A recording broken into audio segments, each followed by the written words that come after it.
Well, hello everybody, and welcome to episode 15 of Cardboard Time. I'm Arwen. This is Justin.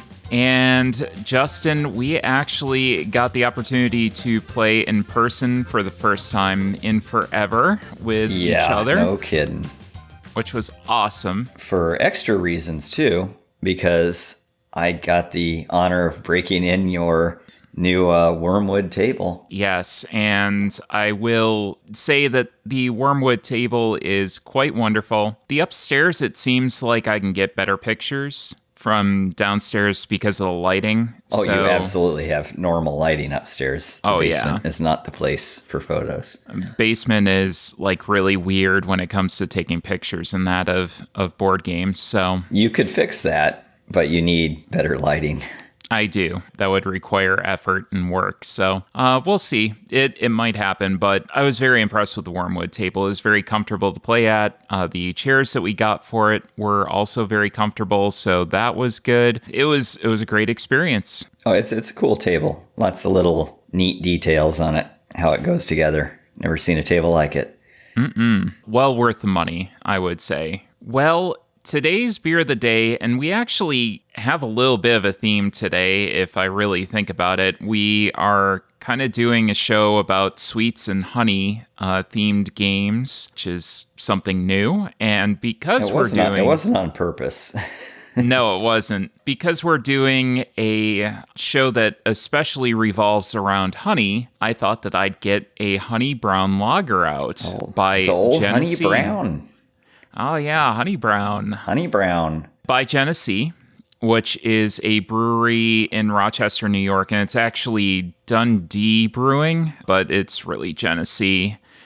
Dundee was a subsidiary of Genesee for quite a while. And I went to college in Rochester at RIT, so I know Genesee quite well. I'm a big fan of Genesee Cream Ale, but it has to be absolutely ice cold, or else I will not drink it because it's disgusting. It's an acquired taste. It certainly is. I think it's one of those tastes that you get when you're in college and you just have that beer that you drink and you love, and it brings back nostalgic memories for you. I'm not picky. It's all right. Yeah.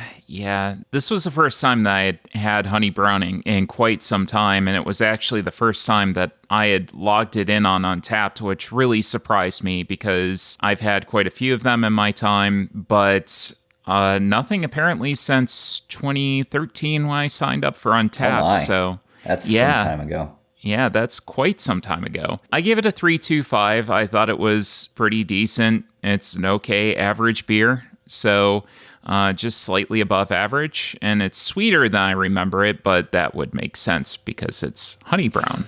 So that was my beer. And Justin, what do you have? Well, I've got a No Yeah from Bell's Brewery. No, It's got quite the can. It's got all kinds of opes and excuse me's all over it. Very Midwestern. Good. Yes, exactly. And I really enjoy this. It says it's a really nice beer, and it's a very nice beer. I'm enjoying this. I'm going to have to find more of these, so I'm down to just about my last one here. A little bit of a crisp, hoppy. It says it's a golden. I guess I can taste a little bit of that maltiness there. Yeah, I enjoy that. And I'm glad that I can still taste these things. So my experiment is working. Good. So, yes. Good to hear. So there we is are. It very nice? It's very nice. It's good. So the count is at 179, which I believe that's exactly what it was last time. Because it sounds like it's within a measurement error of every previous measurement. Yes, exactly.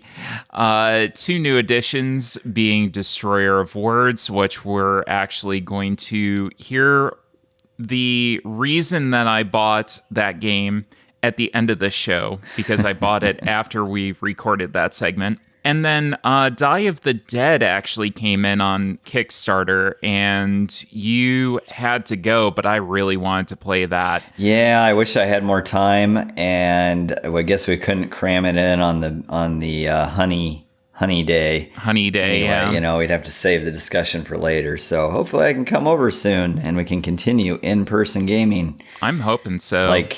humans did long ago. Back in the before times. And back in the before times, yes. We did get 2 games played off the Shelf of Shame. The first one being Machikoro, Bright Lights Big City, which I believe we're going to talk about on the next episode that is not honey or sweet themed. And also Beez, which we are going to talk about right now. Right now. Right now. So, to get started, Beez is a 2 to 4 player game. Plays in about 30 to 45 minutes, designed by Dan Halstad. The artist is Chris Quilliams, published by Next Move Games. And in Beez, players play as bees that are optimizing their flight plan to secure nectar based on 3 public and 2 private scoring objectives. Movement is based on the directions the bees fly in respect to their current heading, and placement in their hive is based on the amount of spaces moved on the board. Kind of confusing to conceptualize, but if you watch a YouTube video, you can kind of get a better idea. Yeah, that made no sense if I hadn't played it before. Yeah.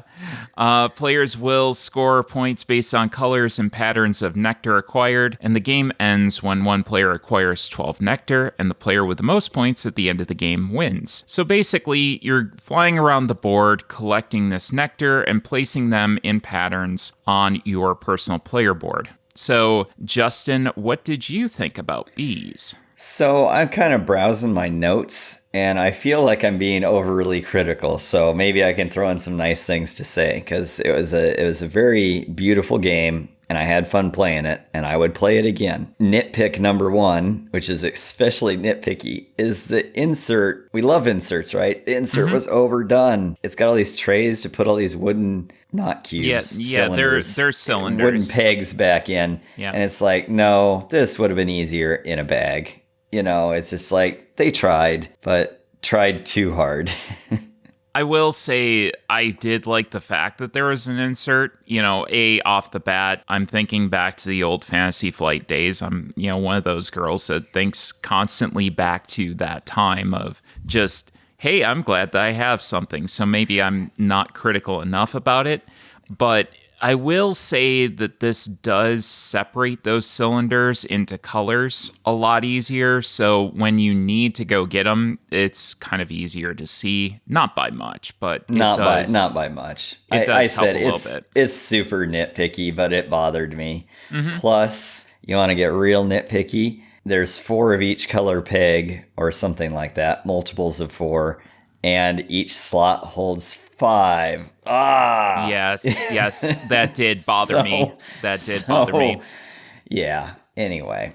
So ignore all that, because it doesn't really matter about the game, right? And yes, it has an insert. It's not just an empty box with things shuffling around inside. The game is adorable. It's beautiful. The components are super high quality. They look awesome. And the mechanics I really liked. You explained them above. I'm not going to attempt to re-explain them because it still won't make sense. But they were quite unique. You had limited movement, distance, and directions. So you had to kind of land just right on things.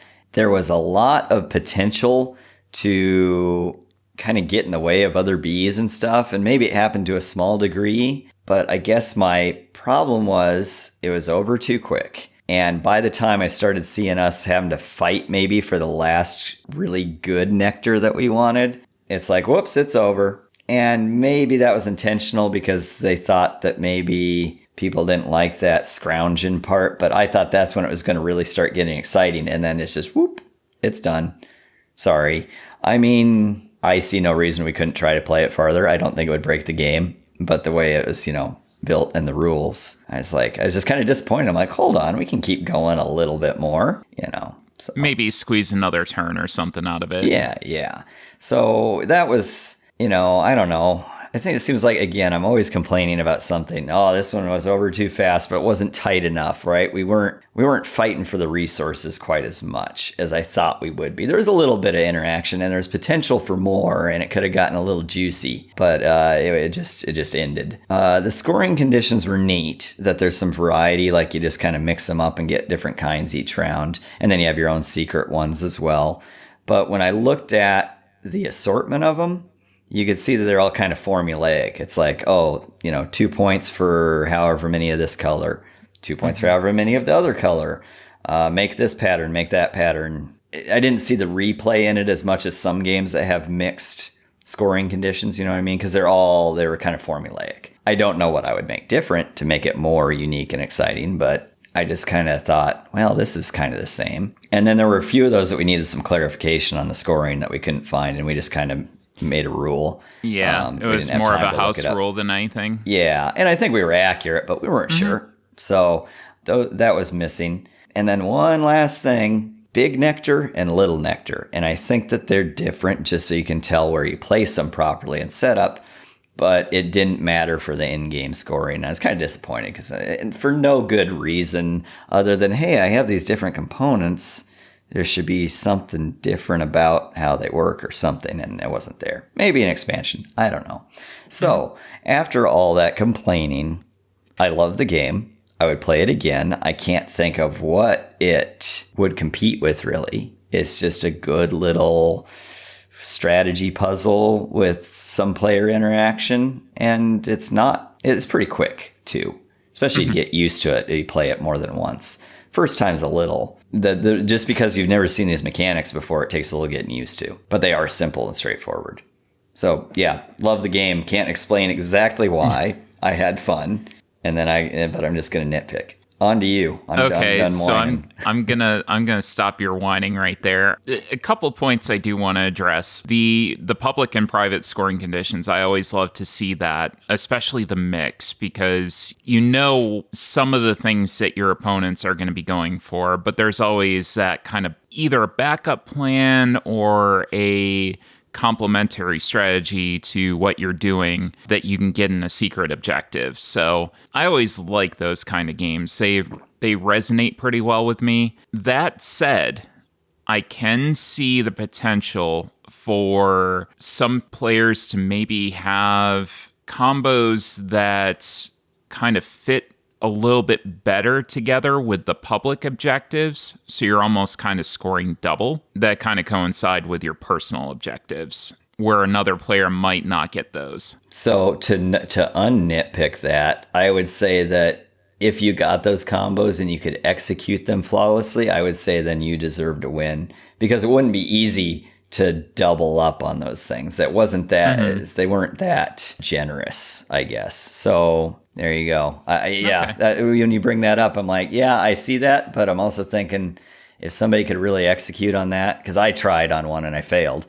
I had two that I thought, if I can do these at the same time, I'll be set, and I failed, right? So it's not easy. It's not a surefire thing there. So mine was, you have this board, and it's basically a hive. So you have 5 spots in the center, 4 spots on each side of that, and then 3 spots on each side of that. So you have like an outer perimeter, and then you have your center, and all the scoring conditions are kind of based on location, color, pattern, that kind of thing. So for me, I had to go, and I think the public objective was to fill out the top and the bottom, which I did. I did both of those.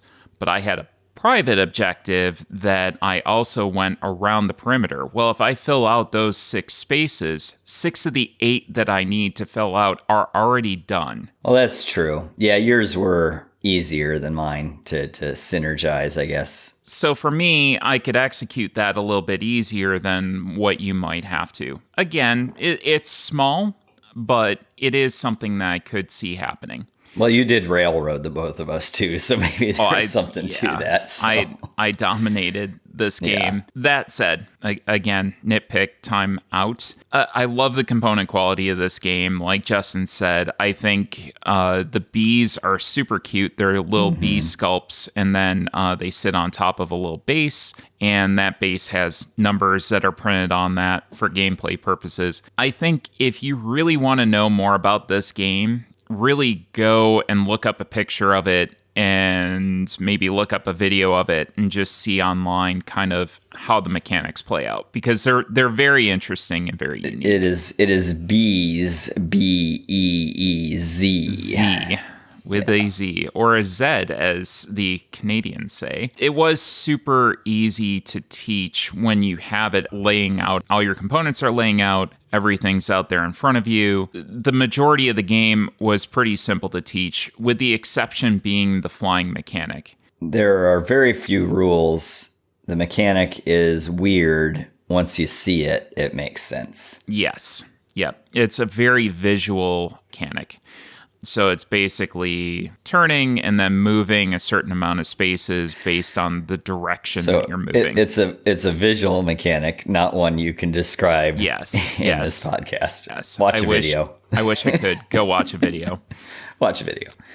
And then easy to grasp scoring. So, you have your 3 public conditions, you have your 2 private conditions, and that's your score. There's a little reference appendix that you can pull out if you have any questions. Like Justin said, we did have a couple of questions come up. We didn't really have the time to look those up on BGG. I'm not sure if something like that would have been up there, or if there's a addenda. Is. It would be an easy answer. We just didn't know it, and we were pressed for time. Yep, exactly. So for newer players coming in, having those 5 scoring conditions, here's what I need to focus on, is pretty easy to grasp. For me, on a final judgment, easy to teach, but still has good strategy. That lighter middleweight game, like Azul, like Reef, those things, which are next move plan B games. So, they kind of fit into that whole genre for me. And it'll be sticking around on my shelves. It's such a unique mechanic that it does fill a gap that I didn't know I had, which is definitely good. But yeah, it's sticking around. Yep, it was a good one. And that was Beez. Beez. All right, so our other bee-themed game is Honey Buzz. This one has 2 Z's, double Z's. Double Z. So Honey Buzz is 1 to 4 players, 45 to 90 minutes. Designed by Paul Salomon, artist Anne Heidelseek. Published by Elf Creek Games. So in Honey Buzz, bees have discovered economics. Oh my. That leads to the downfall of their civilization. Yeah, it's intriguing to me though.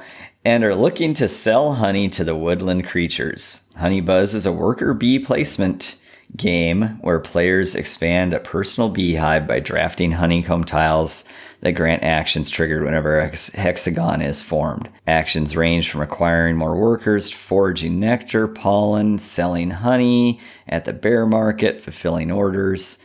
The players who can best fulfill the needs of the market score the most points. So, what do you say? Okay, first and foremost, I went on BGG, and as I usually do when I'm prepping show notes, to get a description of the game. So there are certain components of this that are taken from it, and there were little puns kind of scattered throughout the description, like the bear market. I didn't catch that one. The worker bee placement. That's what I kind of paused on. I'm like, I see what you did there. Yeah. I missed the bear market. So along with those puns, this is a very cute game. The artwork is absolutely adorable. You have little woodland critters. The one thing is, I will say they made grubs. They made the baby grubs as cute as a grub could possibly be. Yes. It was still a little disturbing. It was. And this is a guy who likes insects, so yeah. It was a cute, sleepy grub. Yeah. But it was still a greasy looking grub. Yeah. Like you said, it was probably about as cute as they could honestly make it. I really like the unique action selection in this game. And I think that's what distinguishes it among, basically, and separates it from everything else. The long and short of this is you are basically taking your little worker bees, which you wind up accumulating more throughout the game, and you place them onto spaces that will let you acquire tiles. If you place those tiles in a hexagon pattern, you get 6 spaces. You get to take the actions associated with that hexagon. So basically any actions that are on those tiles, that you've placed, you then get to take. You can do it in any order that you want. Certain actions may trigger other actions, so you're building combos. I haven't seen that kind of action selection basically anywhere else. Nor have I. Which I thought made it very unique. The worker placement was also in a style that I really love, where it was very reminiscent of the worker placement found in Century New World. So if you have a space, a player can still go there, but they have to place one more worker than the last one in the chain. So if somebody has a worker there, you have to place 2.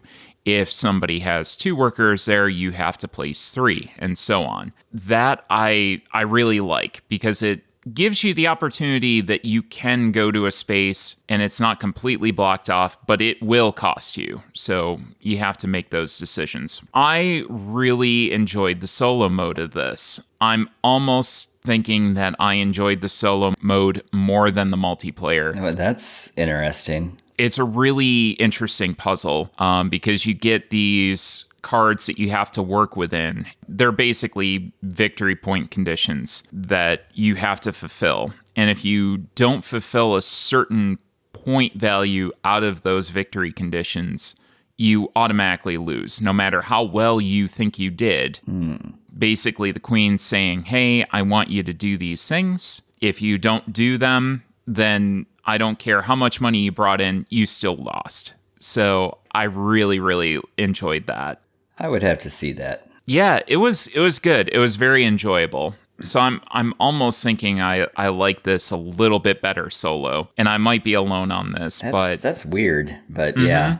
The component quality was extremely nice, but the component amount was super, super tight. And that could have been the conditions that we were working with in our game. Again, you have these different scoring conditions that you're racing towards. And there's a lot of those options for replay purposes, which is cool. Yes, which is very nice. But I think that we might have wound up with a set that we were kind of hoarding resources until we could get to a certain point that we could use them. So that might have been true. I mean, it was the mechanic. It wasn't that they were cheap on components, I'm sure. Correct. Yeah. But it was tight. We were always fighting for just scraps of resources. The honey was depleted very frequently. Yes. And I can't imagine this 4-player. Yeah. Because that would just be insanity. As tight as it was at 3, I can't imagine it at 4-player. So. Yeah. You would have somebody locked out of certain types of honey for sure. I don't know. It'd be neat to try. And as you said, different set of win conditions might change that up entirely. I'd have to see it. I see the potential for that. Yep. So what did you think? So, top of the list, I always say it. Probably, we should go back through and make a tally. This game was too quick. The Justin Peters drinking game. This game was too quick. This game was too fast. I want every game to last forever. And, well, unless I hate it, I guess. But yeah, exactly. I really, at least to a degree, enjoy everything we play. So it might as well last forever. I've had some games that I really thought they went way too long. Remember Delve? Not well enough, but I think I remember. Yeah, I remember what that time was. Yeah, that was different. Yeah. Mm-hmm. Well, but this is coming from the guy who Carcassonne was one of my early forays into the heavier part of the hobby. And my favorite thing to do was to get 3 versions of the game with a bunch of expansions and dump them together until it takes up 2 tables, That was my idea of a good length of a game. Your garbage bag Carcassonne game. Garbage bag full of tiles. Shuffle the bag. Anyway, so that wasn't bee related or honey themed. I'm sorry I ruined it. So yeah, I wish it lasted longer because once again, with any of these engine builders, whatnot, I feel like, I'm just getting somewhere, having a good time, and it's over. I'll never be happy with that, though. This worker placement was different. As you said, I think it's a neat twist, and it took me a while to get used to it, actually, because I kept thinking as I was planning my turn, I place this worker, I'm going to get this action. Oh, wait, that's not how it works. Your worker doesn't give you the action. Your worker gives you an action tile. The action tile doesn't give you the action until you place them into the rings, into a hex. That was kind of wild. And sometimes it didn't matter because you'd place the bee and then you'd execute right away. Other times you wouldn't because you're building up and planning. So it's kind of hard to plan because sometimes I think I screwed up. I'd be like, oh, I'm going to get this action next turn. I'm like, wait, that's not how that works. And in addition, because you need more bees than the last person to fill out a space. And it does clear. It's not, the whole game you can recall your bees. But you start accumulating a lot of workers. And I think that's nice. It fits the bee theme, right? You just got these hordes of bees. You got a mountain of bees. And you're like, but I need all these bees. Just throw the bees on there, right?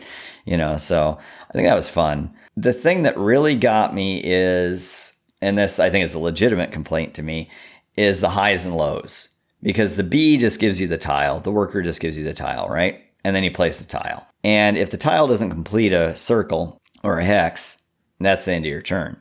If it completes a hex, you get like 3 or 4 actions. And some of those cascade, as you said. And so you have this real wild turn that's a lot of fun. But then these other turns, you feel like, if I plan for the future, I'm just like wasting my turn or I'm not doing anything. And what that really resulted in was you hit the end condition. And me and Allie both, we had our one more turn, because it gives everybody the same number of turns. But both of our turns were absolutely pointless. I had to collect my bees and she just could place one that did nothing for her scoring. Yeah, she wasn't able to complete the hex. So. Yeah, it was just an absolutely unsatisfying last turn. And so that bothered me. Now, those highs were fun, but the lows were bleh, and then we both ended on a big low because you ended on a big high. It could sour a lot of people. I could definitely see that. I will say I had an extraordinary last turn, basically rampaging the board. And I didn't think that I was going to be able to go out. And then it was like, oh, yeah, this is it. This is the last turn. As soon as I got about halfway through mine, and it's like, oh, yeah, you guys aren't going to be able to do anything. So I can see that potential there. I think I have less of a problem with the highs and the lows because you are planning. Not that it's not a valid criticism, but I think I didn't personally have an issue with it as much because I felt like the turn was being taken to plan and to look forward to the future. Yeah, if that hits at that bad time, especially at the end, then that can really, I could see where that could sour some people. Well, and even in the mid game, I think, especially if you're playing with players who aren't going to plan that far ahead, and me being new to it, even I don't think I planned as many turns ahead as you. So therefore, I was like, I could do this planning move and not the big execute move, but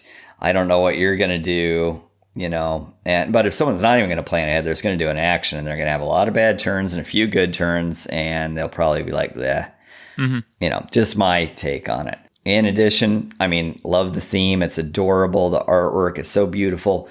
It looks and feels to me so much like Everdell.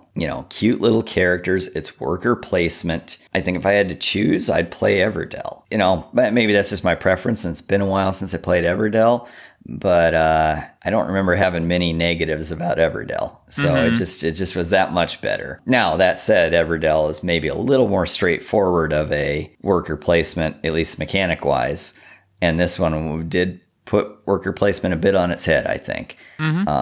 But that highs and lows really burned me. And not because I lost, just because it was strange. As you said, scoring is really straightforward. That made it nice. And it's nice to have a game about economics where money is worth just as much as points in the end. Where you didn't have to do the math of paring it down to 2s and 3s or whatever, And so that made money in the game that you could spend to get extra action stuff a little more important because I'm directly spending victory points right there, right?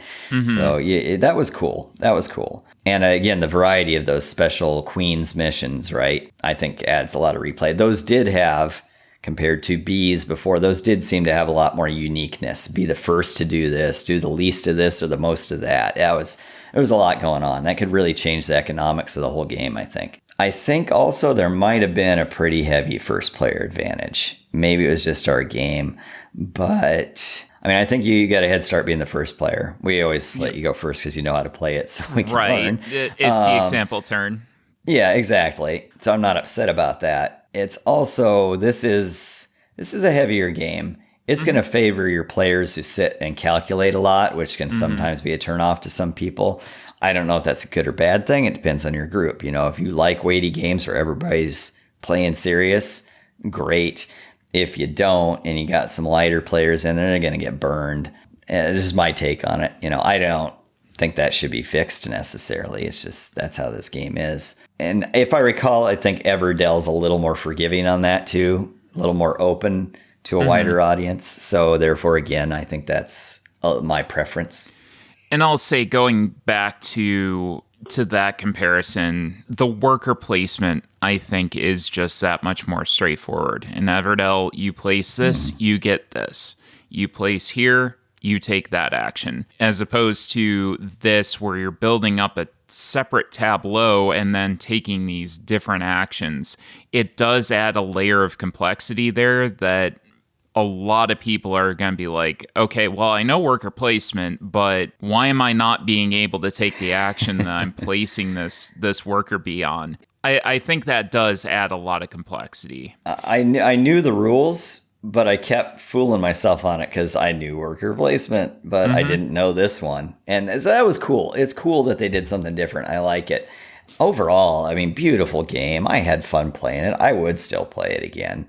But if I had my choice, as I said, Everdell. So. Yeah, and one final thing to kind of echo your first player advantage, I do feel that there was something very significant about that because I always felt like I was one step ahead of you and Allie. You do get a little bit of extra money, which again is victory points. You know, at the beginning of the game, if you're second, third, or fourth actually gets an extra worker bee, I believe, which can help you go and then place somewhere that somebody that's gone before you has already placed if you want to use one of those spots. So I don't know how you would fix that, but I do feel that it was there. And I think I would need another play to verify, you know, once and for all, like, yes, this is a little bit too much. But I would agree with you, especially in the game that we had. There was definitely an advantage there. So I think for my final judgment, again, this might actually be one that I enjoy more solo. And I could see myself bringing this out for a couple of solo games if I was looking to play something that was a little bit heavier, because this is a fairly meaty game.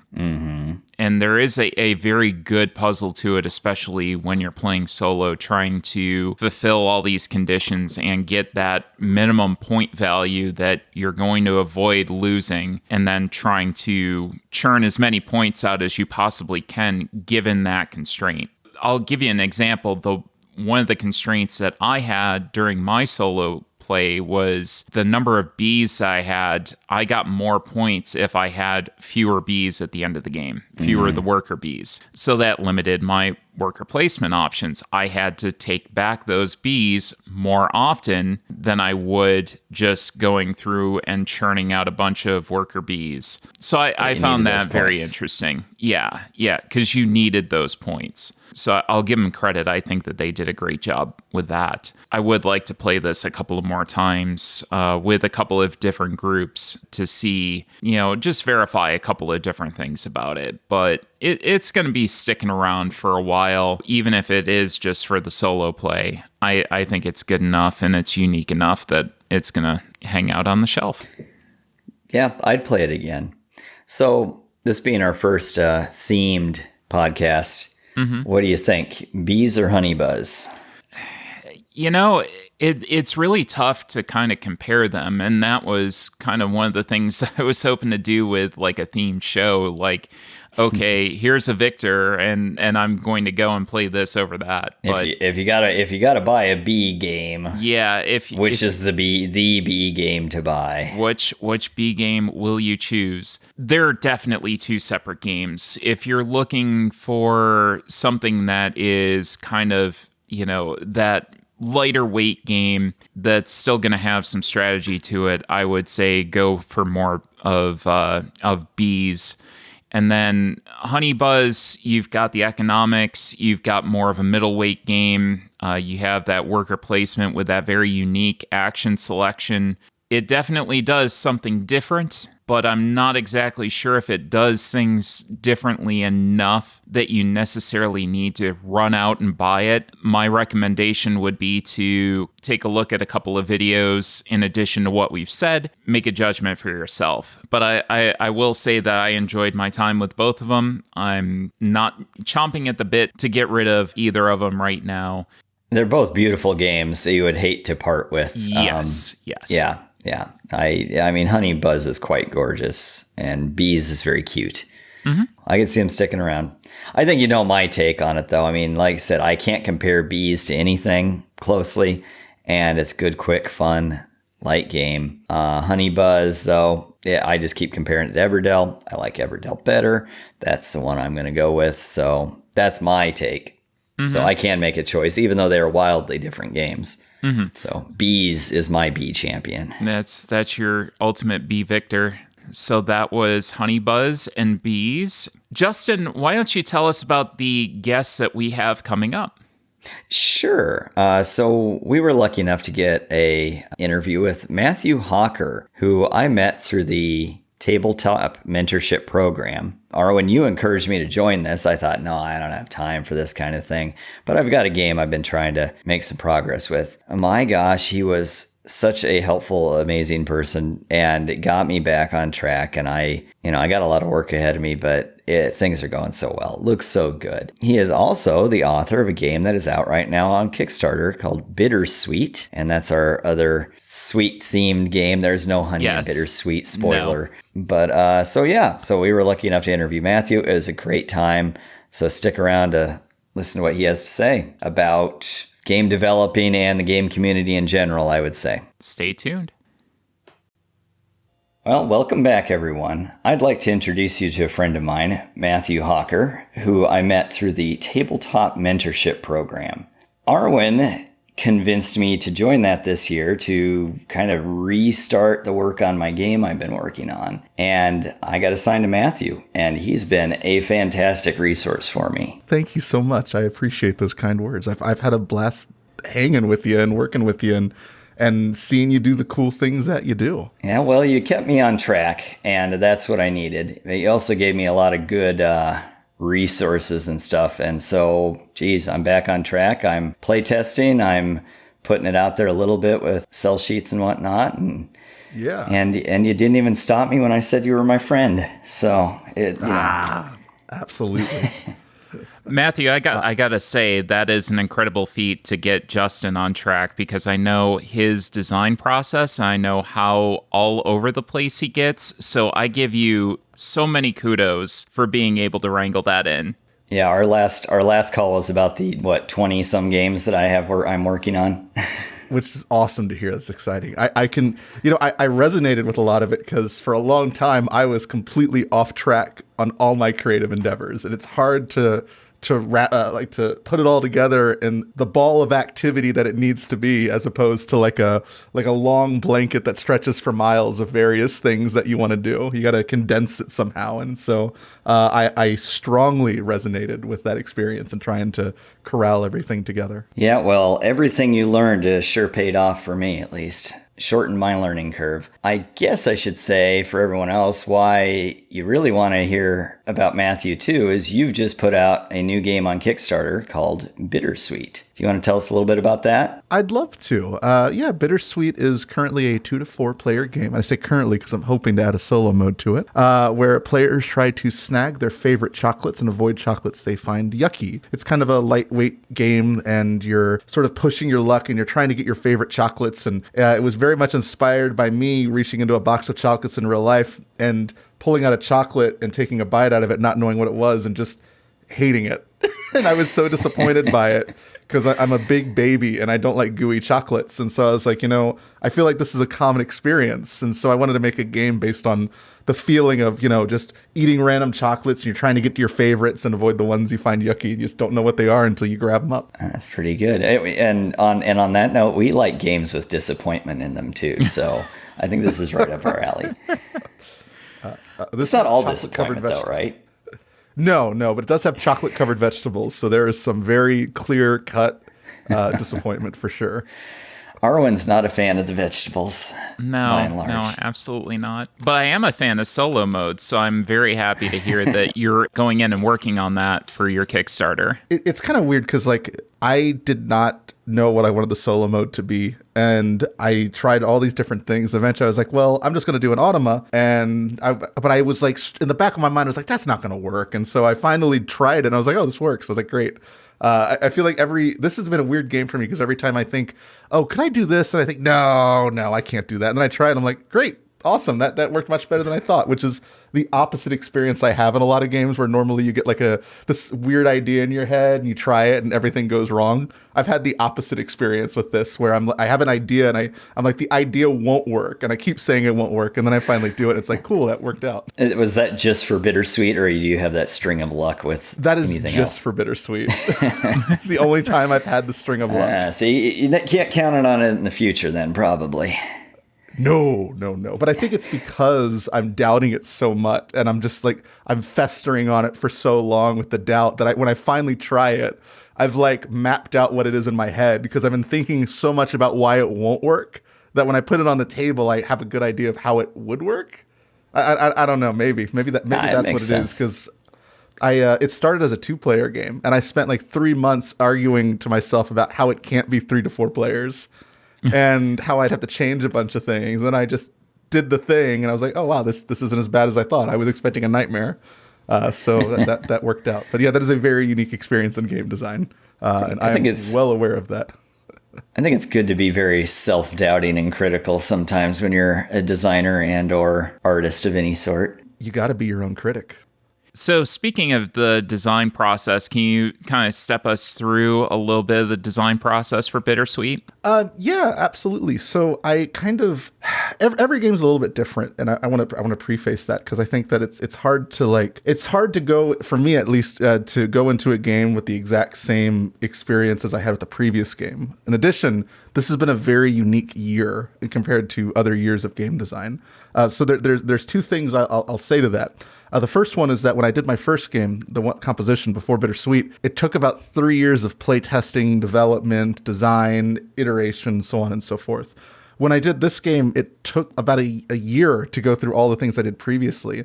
And most of that has just been from the idea of conceiving the idea. I was just able to very quickly go into MS Paint or Google Sheets, type in some numbers, type in some words. The chocolate started as these big letters, you're just getting A or B or C because I didn't want to use icons or anything. And I threw it all together on Tabletop Simulator and I started playtesting it. A lot of this has been kind of, especially early on, was just slapping things in and seeing what would work and not work and then slowly cutting things out. And it's a lot easier to do that quickly when you're only playtesting on Tabletop Simulator because you're literally just copying and pasting things. And when you're doing feedback, you're like, oh, that's great feedback. And you just pull up the other tab and you backspace on a number and you change the number or the word. And so it's been weird. And so I feel like if I talk about my design experience at Bittersweet, it's going to be like an outlier compared to a lot of other things in the future or maybe even currently because this last year has been so focused on playtesting online where I can playtest anywhere between 3 to 7 times a week if I really wanted to. I think that tabletop sim advice is pretty helpful though. Once you got me going on that, I'm like, wow, why was I doing this with paper before? It's wild. When I think about playtesting before this last year, I could maybe go to a public event once or twice a month. I would have to spend a ton of money on gas. I'd spend money on all the resources, on parking, on printing, on editing, on paper, constantly on paper. The paper cut, everything. I haven't touched a lot of that stuff in almost a year because so much is done online now. I was speaking to another designer recently and, he told me, I used to pitch to publishers in person and I'm never going to do that again. If they're not going to look at a TTS mod, I'm not going to work with them. because this is such a fast and efficient process. And I was kind of blown away by that. I like how you mentioned you were just like eating chocolates and you got this idea. But so maybe again, this is another outlier. But if you're designing a game, do you look at the theme or do you look at the mechanics first? And I kind of wonder when you're eating out of a box if maybe it's both. But I think about both to the best of my abilities. I try to. It's such a weird chicken or egg question, and I think the answer is almost always both. But as a self-publisher, there's also, and the publishers in general, there's also a couple other starts outside of mechanics and theme. Some of those can be audience and materials, right? And so I was very, to an extent, materials focused with Bittersweet because there were a couple things happening. I knew at the beginning of the pandemic, I wanted to make a very lightweight game. I knew I wanted to make a game that mostly used cards or only cards. I knew I wanted it to be within a certain number of cards. I actually changed that last one. I went over my limit, but that's how it started. And I kind of worked within that framework. And then that was at least the idea. And then eventually I kind of had this thought about the chocolates, as I mentioned earlier. And then it just sort of went back to the components. So I would almost argue that I think Bittersweet started as a sort of component-oriented design stage in the beginning. And so that was my focus to doing things later on. You brought me into a lot of other groups, not just the tabletop mentorship program. Through that, you brought me to all these other things. Mm-hmm. One of them is your Break My Game group. And mm-hmm. I don't know if you want to talk that what you're saying there is that sounds a bit like the game jams that you told me about, where you play around with mechanics or components or something. And I don't know if you want to elaborate on that. I'd be happy to. So every 4 months, Break My Game hosts a game jam where specifically we give designers 3 unique mechanics and we tell them to make a game with those 3 mechanics or make a game that takes influence or inspiration from those 3 mechanics. And so it usually leads to some very weird and interesting games. So like, for example, the last one was modular board, I Cut, You Choose, and Rondell. And so that was a really fun thing to work with it. And you have to figure out how to make all 3 of those game mechanics work. But Break My Game is a playtesting group on Discord and in person, and similar to other playtesting groups that have made Discords over the last year. It's very focused on playtesting games. That is the biggest thing. We like to run events, but playtesting games is the number one thing we do. I think we run 8 events 7 days a week. And so for just playtesting over 3-hour segments, it is a blast. I don't think I've ever playtested games this much in my life. I've made, I think, 6 games over the last year that are like probably at the middle stage, and it's been awesome. I playtested one last night on there I'm super excited about. I'll probably have to talk to you about it offline. Nice. So, Matthew, this is actually your second Kickstarter that you've launched on the platform. What lessons did you learn from the first one that you applied to Bittersweet? Oh, there's so many. I got like a laundry list. So I'll start with a couple that I think are really important. I'll say the hardest lesson I learned about manufacturers. A manufacturer, and this to me connects to Kickstarter, especially if you're trying to self-publish. A manufacturer is going to make exactly what you tell them to make, which sounds awesome, but it's also incredibly dangerous. Us engineers know better. Yeah. It's like a genie in a bottle situation where you make a wish and it's like, okay, here you go. And then they find some sort of loophole to screw that up. Yeah. And so that was an interesting journey. So for example, when I got my first prototype copy for my manufacturer, when I got the box in the mail from China, I was just like, you could hear like a rustling inside the box. And I was like, what? And so in the back of my mind, I thought, they take care of organizing the cards and the materials in a way so it stays in the box. They just do all that. No, if you don't tell them how you want to segment things, they just throw it in the box and send it to you. And I opened it up and everything's everywhere. I was like, what on earth? And I emailed the manufacturer and he was like, yeah, I mean, that's what you wanted. I was like, oh, I see. I get it now. And so that was an interesting lesson to learn. The other lesson that I learned from Kickstarter in general is that, and this sort of goes into game design and everything, you want as many people as possible to look at your Kickstarter page before you launch and give you feedback. You want it to be ripped apart. You want it to be destroyed a little bit. And it's so important to do because you need to know you're not going to catch everything. It's just not possible. And neither will all the people that look at your Kickstarter. They won't catch everything either. but you still need to have that done because you need those different sets of eyes, because it's going to give you a greater perspective on how to make the thing. I think the other big lesson I learned off Kickstarter is condensing the information on the page even more. And that includes videos. So for example, I think my first Kickstarter video was about 2 minutes. This one is about 50 seconds. And so actually I was just looking at the stats of the video earlier today, like how many people viewed it completely all the way through. And it's at 65% of the people that watched the video completed the video, which is awesome, because there's a lot of instances where it's like anywhere between 20 to 40%. So the fact that people are sitting through the video is a really good thing, and it means a greater opportunity of retention for me as a designer and publisher. Yeah, I'm one of those. I hate watching videos. It's like, forget this. I'm not a fan either. So you told me about another issue you had, specifically pandemic related, right up until you got this Kickstarter launched. Do you want to elaborate on that one? Oh my gosh, I feel like there's a couple. I need to remember which one I told you about. What you tell me. The for me was that you were you. getting down to the deadline and you hadn't found a manufacturer. Okay. So, this is interesting. So I was working with Panda GM for my first Kickstarter, and I'm likely going to be working with them my second. In fact, I'm very confident I will be. But over the last several months, there's been this wild whirlwind of pricing issues with lumber and materials and everything. And so the majority of factories I was in contact with, all of them said, hey, we don't have information right now on the pricing. You're going to have to wait. And so it took me about 2 months to finally get information on the manufacturing cost, the per unit cost of making the product, which is very scary when your Kickstarter is launching a week from that email. And so up until that point, I was like, well, I think this is how much it's going to cost based on previous estimates, but who knows? And there were a lot of horror stories in different publishing communities about like factories were sending them. Usually when you get a quote, an estimate, you have 60 to 90 days to agree to the quote.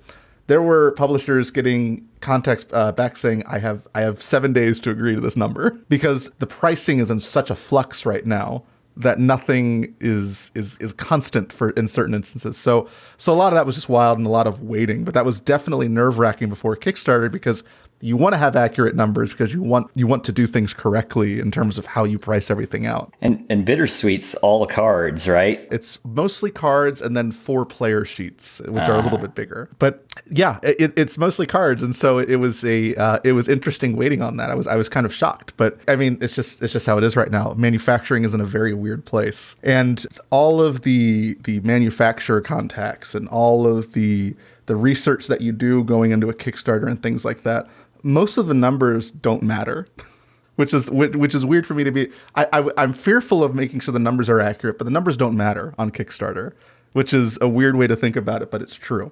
So one of the mistakes I've made a second time, which I don't consider it a mistake, but I can't not do it because I'm so fearful of how it could end up. My Kickstarter goal is $10,000. Let's say I think it costs about, just excluding all the other costs in the world, it costs me $8,000 to manufacture the minimum quote that I need to do for my manufacturer.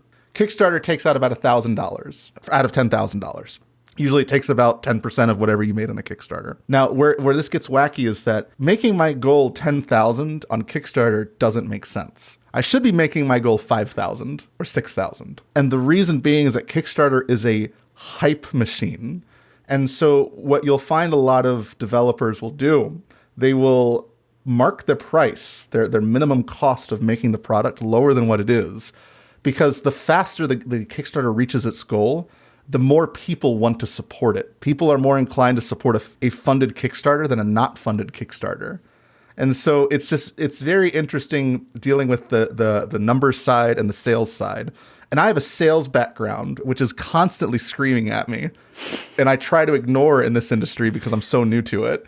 But, in a sales background, everything is just totally different. You want as many folks in as possible. You want to have, if you're looking for like a target goal, you'll lower the price per individual as much as you can to get that number of folks because it's more attractive. But all of that is very risky as an independent publisher where you're dealing with your money. It's not risky when you're dealing with, a major multi-million-dollar company's money.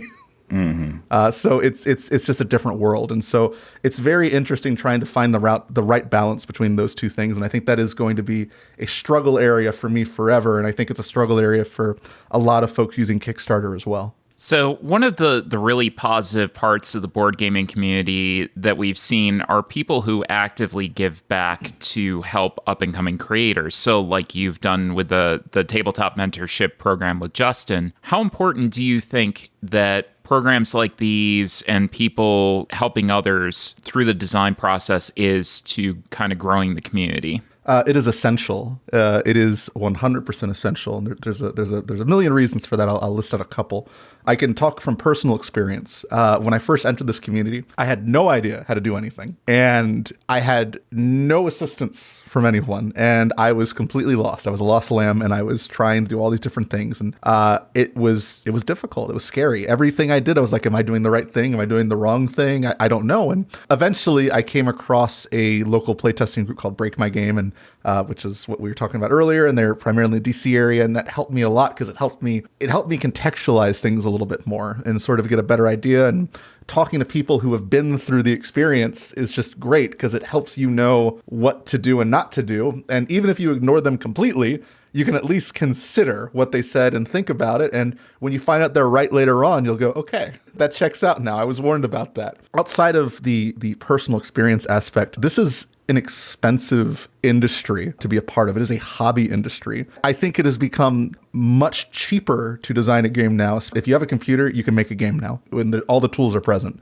You don't need paper, you don't need any kind of equipment, you don't need to drive somewhere, and none of that. And I think that's helpful. But even still, it is an expensive hobby to get into. This is a privileged hobby.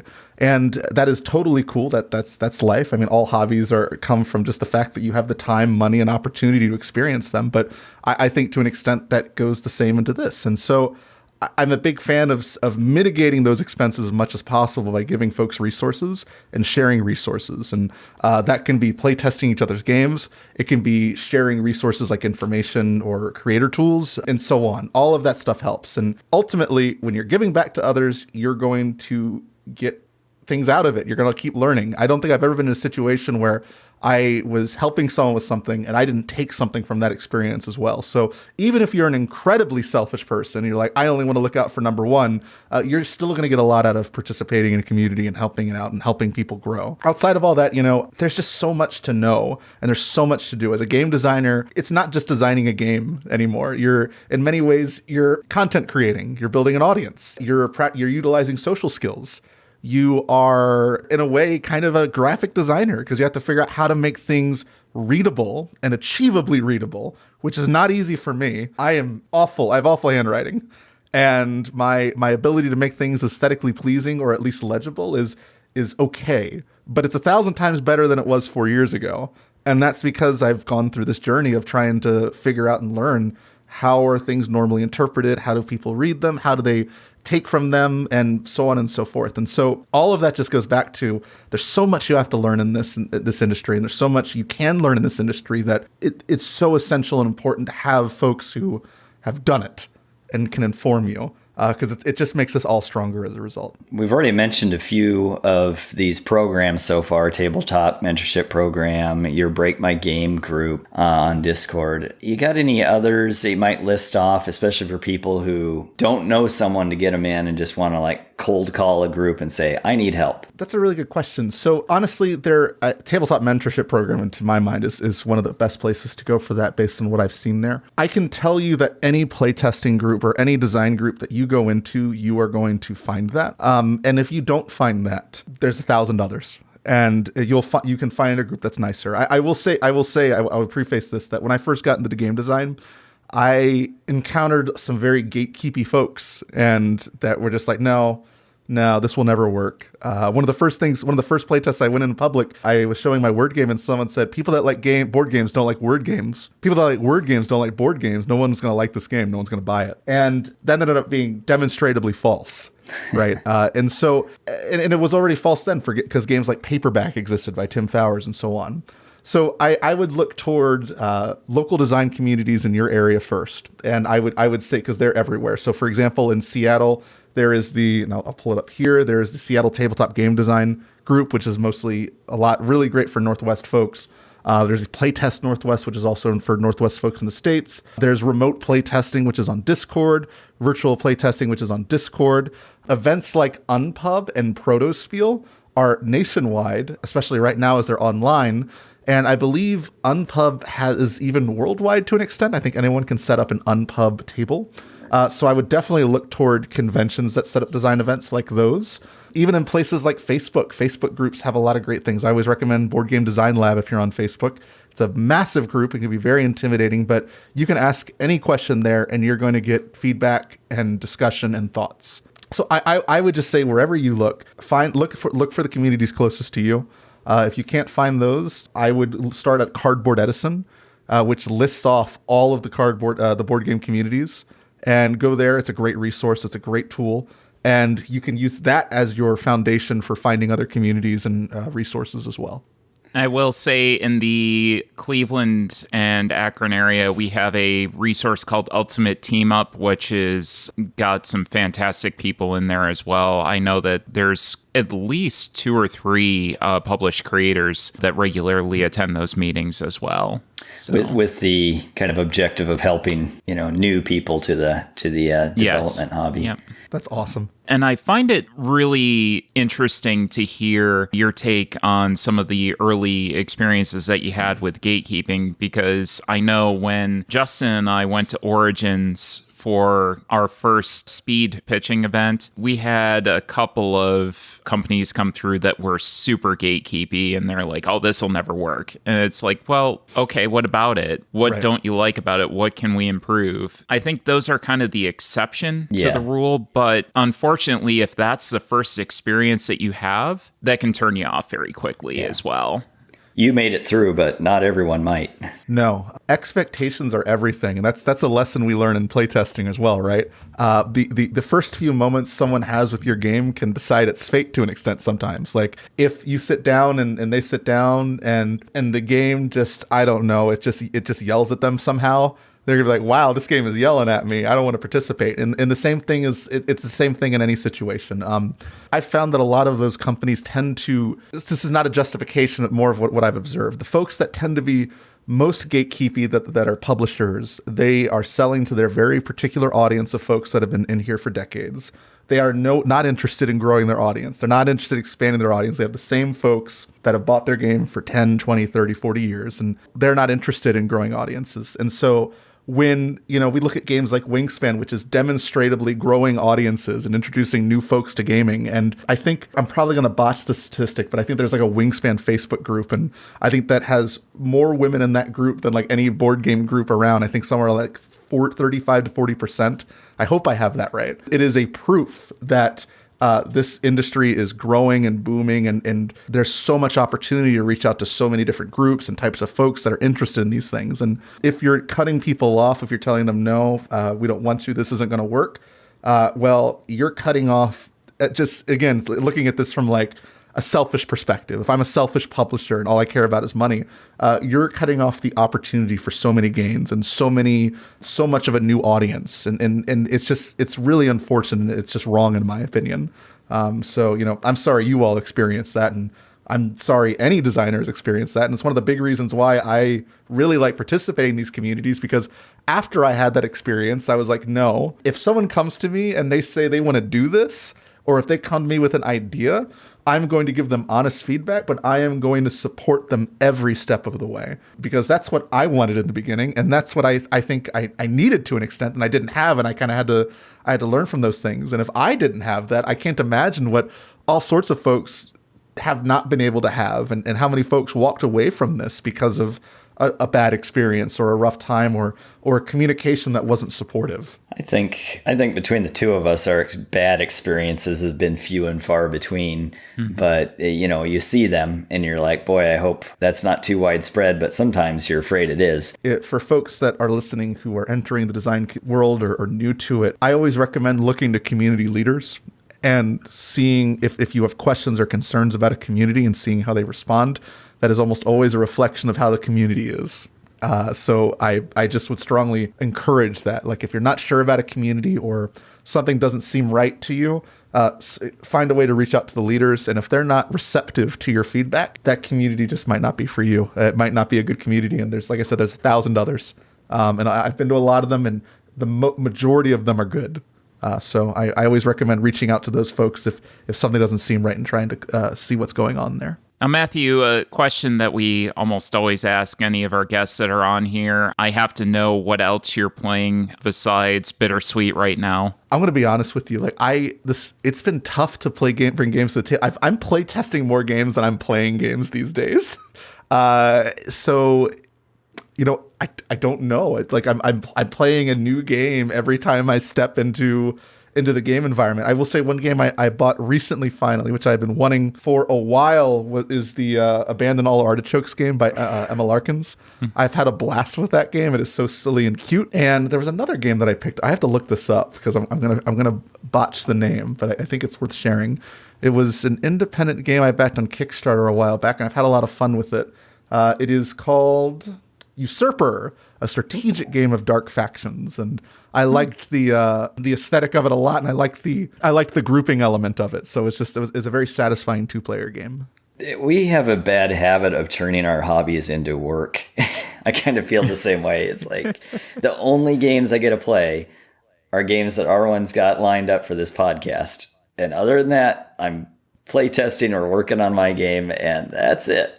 Mm-hmm. It's a job now. Yeah. I did pick up a new word game, which I'm excited about. I haven't played this yet. So one thing I do collect is word games. I love word games. They're one of my favorite games to think about and play. And I was on a Twitch stream recently, and I was talking to someone else about this, and they recommend this word game with a metal theme, like a metal music theme. I was like, what? And I looked it up. It's called Destroyer of Words. And apparently it's like an attack-based Scrabble. So I'm very interested in trying that. I'm hoping to get to that this weekend. And the oh my gosh, the tagline is the game of linguistic obliteration. You're gonna have to let us know how that goes, because that sounds very intriguing. I will post the link to the Amazon page. The cover is just wild. Seems like you get excited about a lot of the same things we do. Things that are strange and wacky and unexpected. Just different, though. And I think that's the beautiful thing about the hobby, is the fact that you can have concepts like this come to life and sell. And, the fact that all of these things, like you mentioned earlier, Wingspan, a game about birds, or Metal Scrabble, those concepts can come to life and actually be sold relatively successfully within the hobbyist community. It's beautiful to me. Do you remember when we were kids and the king of games was Monopoly? If you wanted like a hardcore game, it was Risk. That's all we thought that was out there. I gotta be honest. One thing a game that I love, I love it so much. I've enjoyed playing it every time. I've played it 3 times now, is Risk Legacy. I find that game ridiculously fun, but I think it's also because I've won every single time.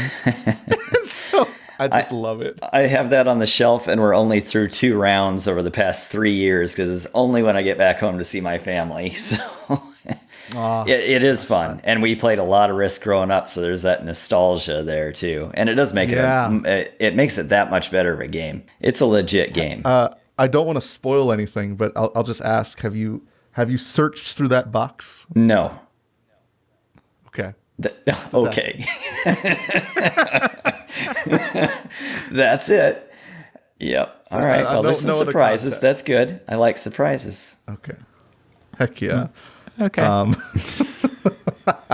No spoilers. Legacy game. I that's the only kind of game I can't give spoilers for. It's ridiculous. I never thought I'd live in a world where I can't give board game spoilers. That is the type of game where I can't do that.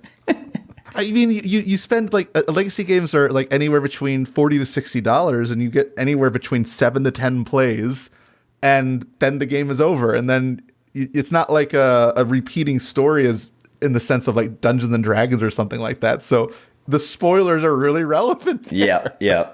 We had to wrap our heads around that at first with Pandemic Legacy, but once you sit down and think about it, it's like, $50 game, we're going to get 24 hours of fun out of this as a group. It's worth it. It's better than going out to deal. Something. Yeah. Yeah, Rise of Queensdale is another legacy game that we are kind of in the middle of. Pre-pandemic. I could probably give you a list of like 10 things that happen in that game, and you would think that 7 of them are fake. It's bizarre. It is such a bizarre game. It's kind of beautiful. I hope I remember how to keep playing it now once we get back together. Yeah, I know. We all got our shots terrible. now, so it can start happening. I'm getting my second one, I think May 18th, and then I'm It's a little ways good to out. go. All right. I know. Hey, let me be excited. Yeah.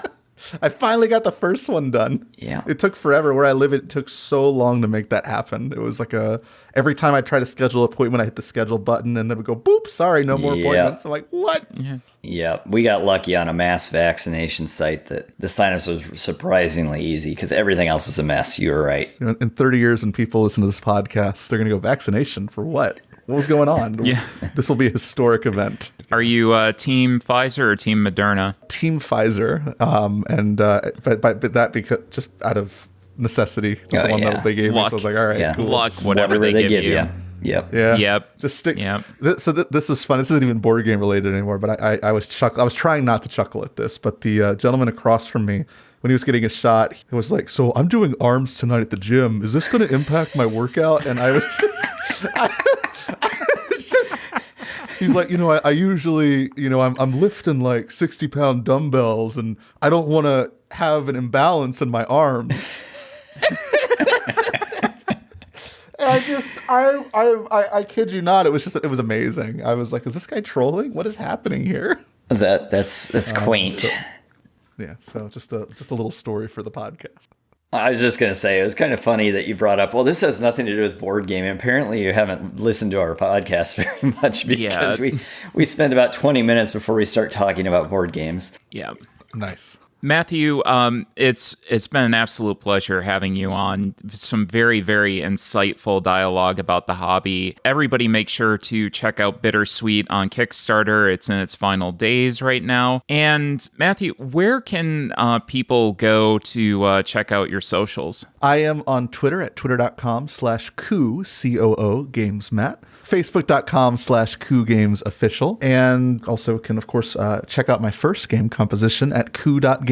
So feel free to check that out. Perfect. Well, we've enjoyed having you on so much, and thanks again. Thank you for having me. I had a blast. Thank you all. Well, I think that's all the time that we have for today. Make sure to check out our Facebook page. Our Instagram and Twitter is at cardboard_time. I have Instagram at JPHomer98.